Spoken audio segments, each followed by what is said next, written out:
This is the koha-US circulation meeting, and it is July 5th, 2022. And welcome everybody. And I'm just pulling up the agenda.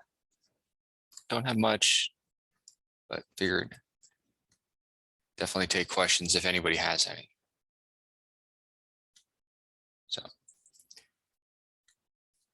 first off the top, has anybody done anything new with circulation?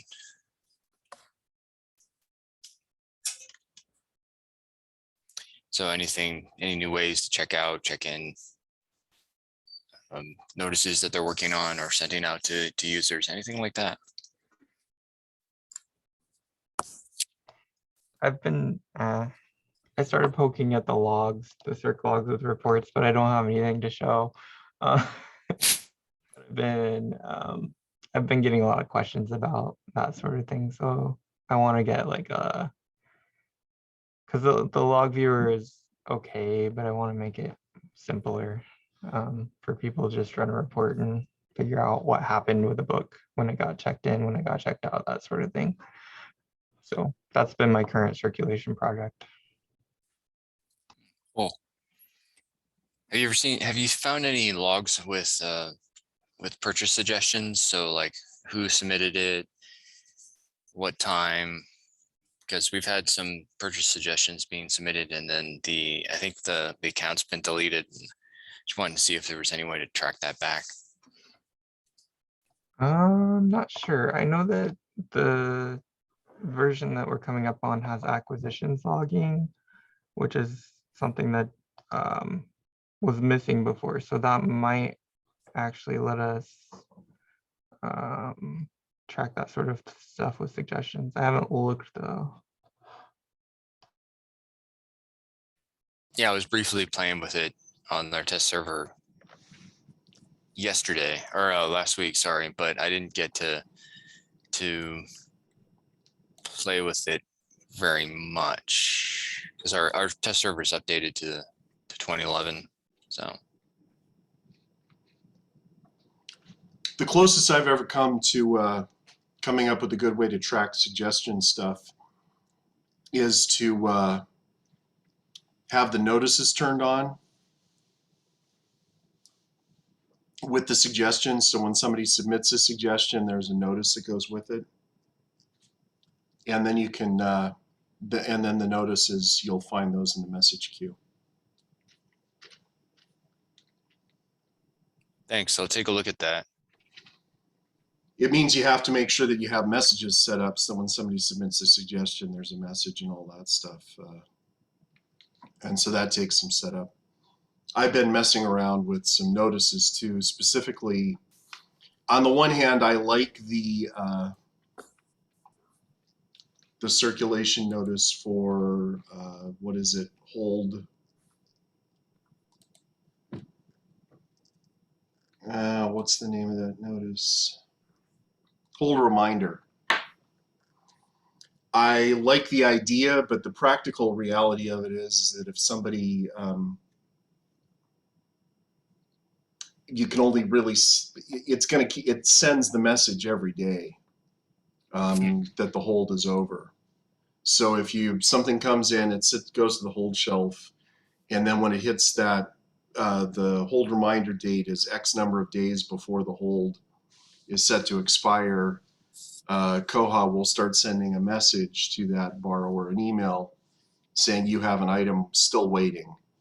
But it sends it over and over and over and over again. It sends it every day until it's picked up or canceled. And that I don't like. I'd like it to send it once and then never again. Yeah, it sounds a bit like spamming and not quite there yet. It would be great if we had people that were clearing the expired holds from their hold shelf every day. But we don't have that, so.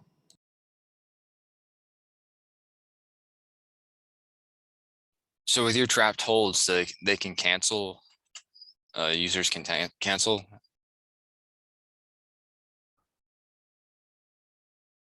You're muted, George. Sorry, I'm eating lunch. That's why I'm keeping my camera off. Gotcha. The users can't cancel the hold, but the staff is supposed to go in every day and cancel the holds that are expired off of their hold shelf, and they don't. Right. So I was just So thinking, that's the issue. yeah, I was thinking if the person doesn't want the hold anymore and they can't cancel it, then they're just Yeah. going to continue to, yeah. Okay. Yeah, then they're going to continue to get the message over and over and over and over again until somebody cancels it. Gotcha.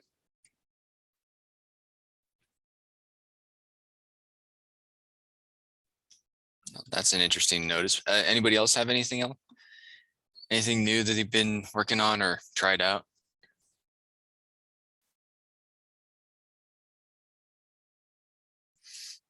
All of that being said, having this new notice available, I went through and completely redid.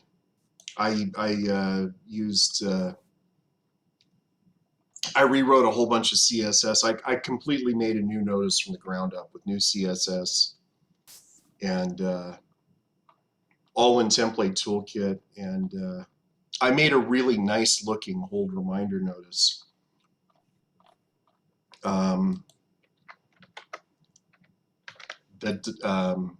actually looks really cool. Well, and it's too big to put into the chat box. Oh, there it goes. Yeah, it's too big to put in the chat box. It doesn't like that. Let me find a way to share it with everybody.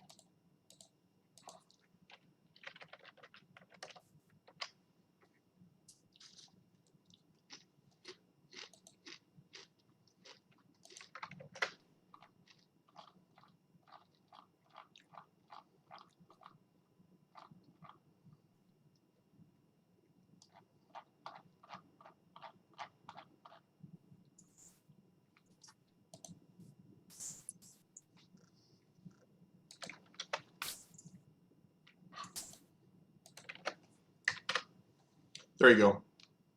So that's the code I'm using in that link. But I went through and I'm trying to create one set of CSS that'll work for the slips or the notices, whether it has a notice class or a slip class. That way I don't have to keep. That way I can move to a situation where I've just got one set of CSS for all the slips and all the notices. That's kind of the direction I want to go with that. So there's the code for that. Wow, you're way too organized. What are you, a librarian or something? But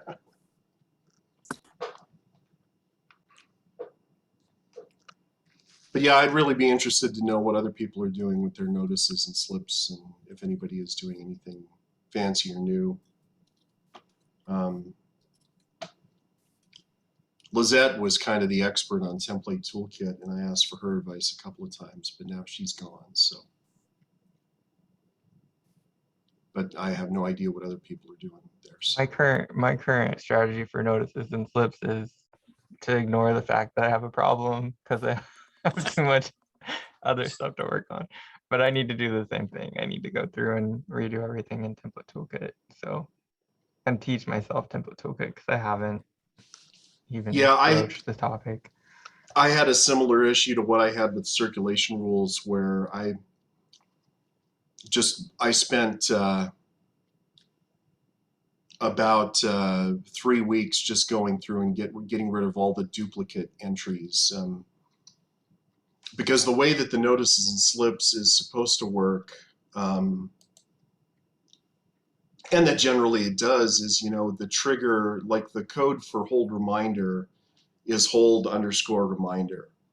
And so what Koha is supposed to do is it's supposed to go in and look and say, okay, is there a hold reminder notice for the branch that's sending this notice? And if there is, then it's going to send that one. And if there isn't, then it's going to look and say, is there a default system-wide hold_reminder notice? And if there isn't one at the branch level, then it's going to go and look at the default system, all libraries one. And the situation I had here is we have three kind of groups of patrons, and so I've got Odoo, Odoo 1, and Odoo 2 are the codes for our three major overdue notices. And what had happened is my predecessors had created a separate individual branch level notice for every branch out of 50 branches. And so, and the thing, and then there was a default one for all libraries. And so Koha would look first and would say, okay, Atchison Odoo 1, it gets this notice for this type of patron. And so there were 9 Atchison Overdue 1 notices, 9 Atchison Overdue notices, 3 different Odoo 1, 3 different Odoo 2, and 3 different Odoo 3. And they were all exactly the same as the all libraries one. So I went through and just ran a report to kind of identify which ones were duplicates. And I spent about, it was about 3 weeks it took me to get rid of all of the unnecessary overdue 1, overdue 2, and overdue 3 messages to try to get me to a point where I could start making some changes that made sense. Because instead of having to go in and modify 50 times 9 overdue notices, I've been able to cut it down to where I've got, I only have like 3 or 4 branches, I think 3 right now, that have customized overdue notices. So that's something where I really wish that we only had one library. Yep, I have the same problem. I just Yeah. pulled up my notices. I've got 233. Every library has 3 overdue notices, and most of them are using the same verbiage. Yeah, if they're exactly the same, you can just make that text the all libraries one and delete the unneeded ones, and they'll all use the same template anyway. Yep, project for a later date. Notices, just they're kind of never ending. They've always got something new going on with them. So anybody got anything else new that they're working on that they found? Well, if nobody has anything else new, I was going to go into this one topic. I was asking around and looking for a solution for a problem I had. And it was, we changed the location of our AMH, and so that we had users coming into the library because they've been notified that their hold was available. However, the material was down in the basement where the new AMH is, and the staff hadn't been able to get down here to pick it up and put it on the hold shelf. And so I was looking for a way to delay our hold notifications, and specifically through email. Fortunately, our phone notification, it's like a day to go through. So that wasn't a problem. It was the emails and a little bit with the people looking online and saying, hey, there's a hold available on my account. I'm going to go grab it. So that was, kind of like step 2, but the email notification was the first one. And I did a little poking and I found this feature, or this systems preference. And what it did was it didn't trap any holds when the hold notification was sent, or the item was trapped through a SIP process.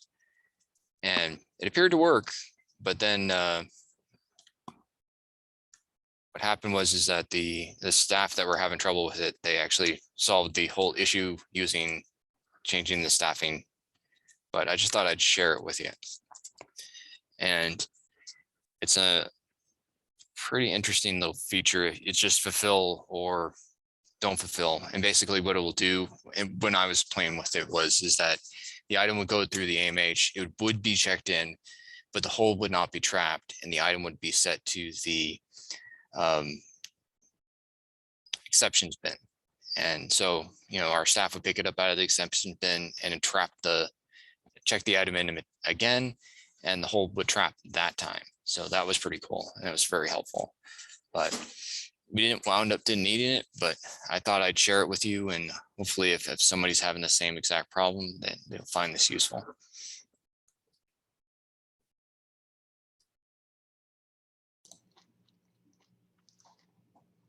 I think it's a really interesting feature. I'd never looked at it before because we don't have anybody that has an automated materials handler.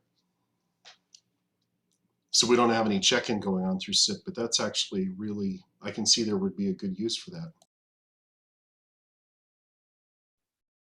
Yeah, I was really stoked when I found it and worked with Bywater on it a bit. And then I got the crushing news that they had fixed it with just staffing, rearranging staffing. So, but it was just something interesting I found.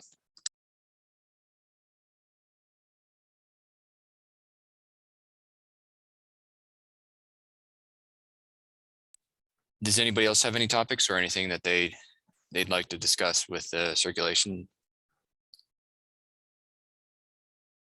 I have a question, I guess. I can turn on the camera.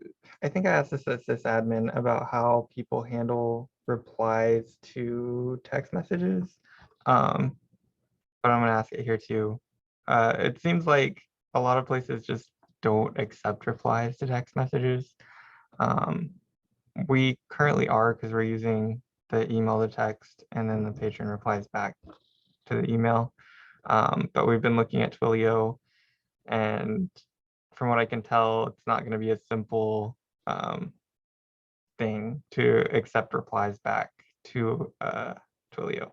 So I just wondered if other libraries do it that way too. They just don't. If you're using text messages, do you not accept replies? Or are you able to because you're a single location and that works for you, but not for me? So we have text and very few people use it, but we don't accept any replies. So I imagine that's probably going to change if we start using text more. You might want to look into that. And I would say even if the prime contact information that's coming in 2111, if that allows for text, we might actually start getting more use of that, and might have to actually start looking into that. So if you hear anything, definitely let us know. So.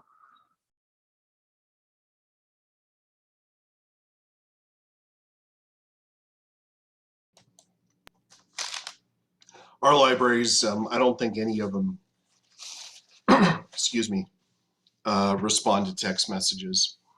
But I'm not 100% sure about that because each library is kind of handling it differently. When I started here, one of the things that most libraries had done before I even got here, which has been 6 years now and some still do, is they have their outgoing messages say, we don't read our emails, we don't read our texts. You know, if you want to contact us, phone us. Which is not great, but I think that's what they do.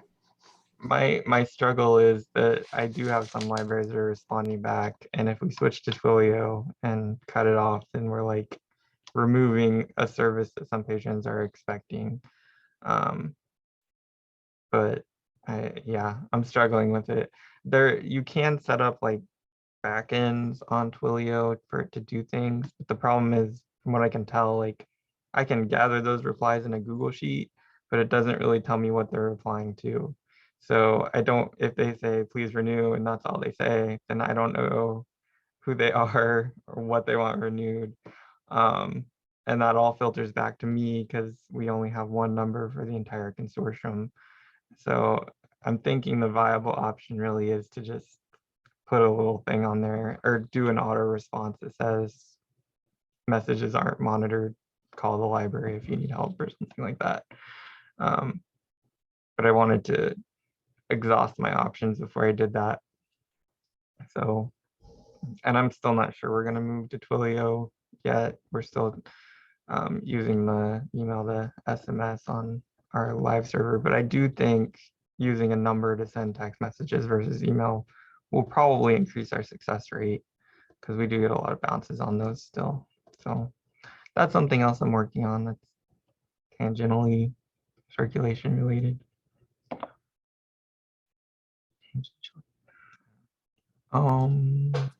That's what.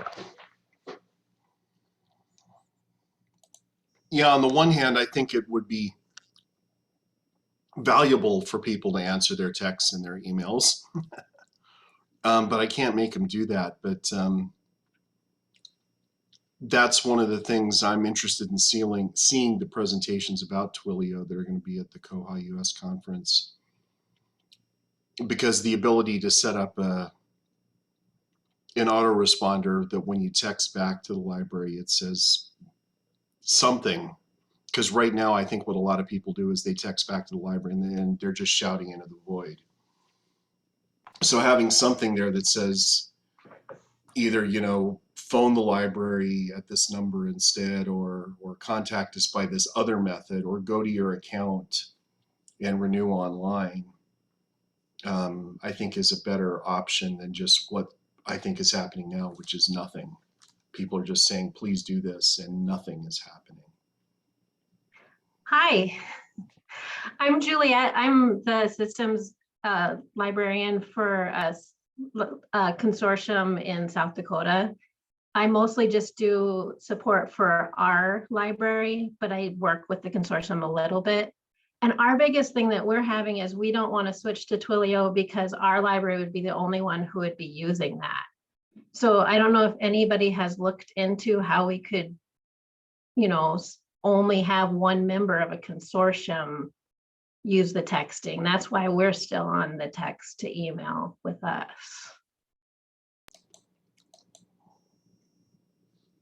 I don't know if Template Toolkit works with texting or not. That's something I'm not sure of. But if the default in Koha, like I said, there's the all libraries notices and slips. And then there's the individual libraries notices and slips. And if Koha won't send an empty message. So if the default text message is blank, and then the one for the individual library has data in it, the one for the individual library will get sent, but the one for the all libraries won't get sent if it's a blank message. And so I think that would be the way to use Twilio with just one library. But I'm not 100% sure about that, because I'm not 100% sure about, although it wouldn't be hard for me to test whether or not Template Toolkit works. I think it might, actually, because I think I do have some messages that use, some SMS messages that use Template Toolkit. That would be something to look into, though. We use library help to talk to our patrons through chat and through texting. And I know that uses Twilio. So I wonder if that also would be an option, is if you were using a chat service already, you might be able to use that to respond to their messages. I'm not quite sure how that would work, though. Yeah, and I saw they have some like canned backends, which the Google Sheets was one, but they also had one that you could use Trello, and if you responded in the Trello board, then it would shoot a text message back to them. But I come back to the fact that we're doing this consortium wide, and that means that all that's coming to me and not the libraries themselves. So there's a whole lot more work on my plate if we do it that way. So yeah, but yeah, I like that idea, George, of using Template Toolkit to kind of branch limit things. I hadn't thought about that. I guess one of the things that concerns me about Template, or not Template Toolkit, about SMS messages is that some of the bigger cell phone providers are talking about dropping their email to text services, because there was a court case where it was potentiality that they might be forced to drop email to SMS services. That's when I started looking at Twilio. But that's something that I would be concerned about with going forward with the email to SMS, is that some providers are looking at dropping that service completely. So it might be the kind of thing that becomes a service that some people can use and some people can't. So. And it might start costing us a lot more money, because email to SMS is free. Twilio is not, but it's pretty cheap. relative to how many text messages we send, it's pretty affordable.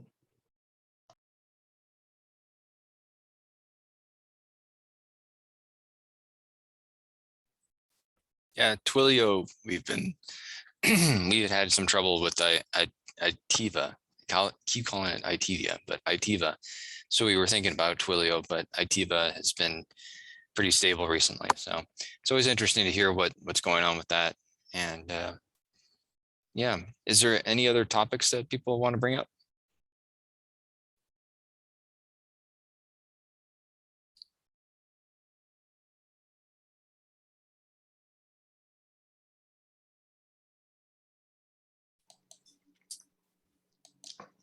I'll bring up a reminder that the koha-US conference is in Lawrence, Kansas in September. And if you go to koha-us.org/conferences, right, Jason? Or I don't know. I'll put a link in the chat to the registration. Awesome. About that. I can find it. So I've never met Juliet before, but you're welcome to come to Lawrence, Kansas and spend 5 days hanging out with other koha people. Our state library conference is the week after, so I'm not sure I could swing going to 2 conferences in a month, but I might do the online part of it, which would be really cool. Yeah, it's 100% free. The thing that's better about this conference than a mere simple statewide conference is that this is the international koha conference. So you would get to hobnob with people from outside of the US too. And if you haven't registered yet, we do, even if you're just attending online, we'd like to have that. So feel free to register. And if you need to change your registration because you decide you do really want to come see us, you can just email the conference committee afterwards and let us know.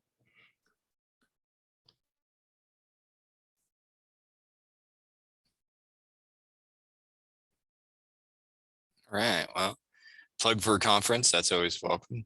And any other topics people want to take a look at?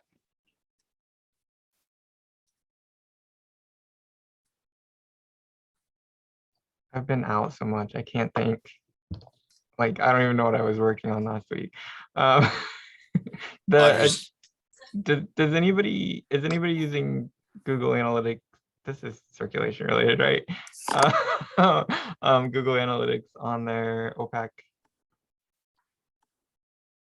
No, okay. So we do, or we did in the past. Okay. I'm not too familiar with it. I just know that we've had it set up on the OPAC in the past.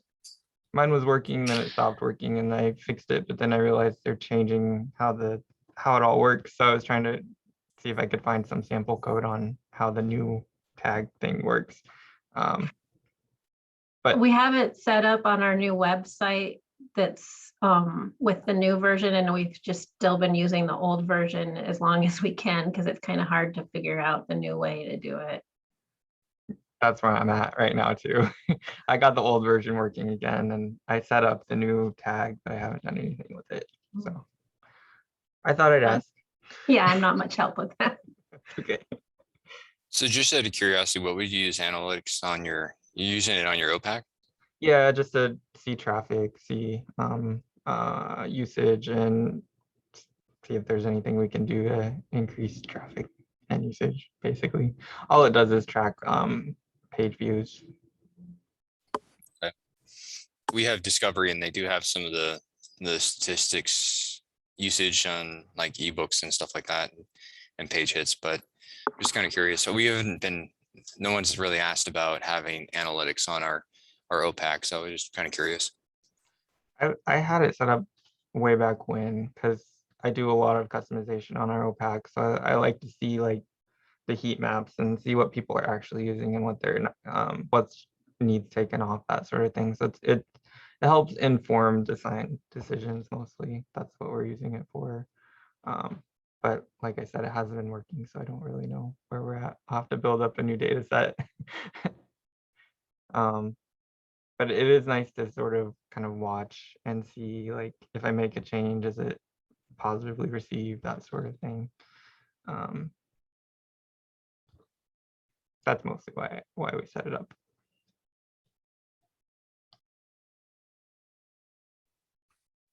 Okay, any other questions, comments?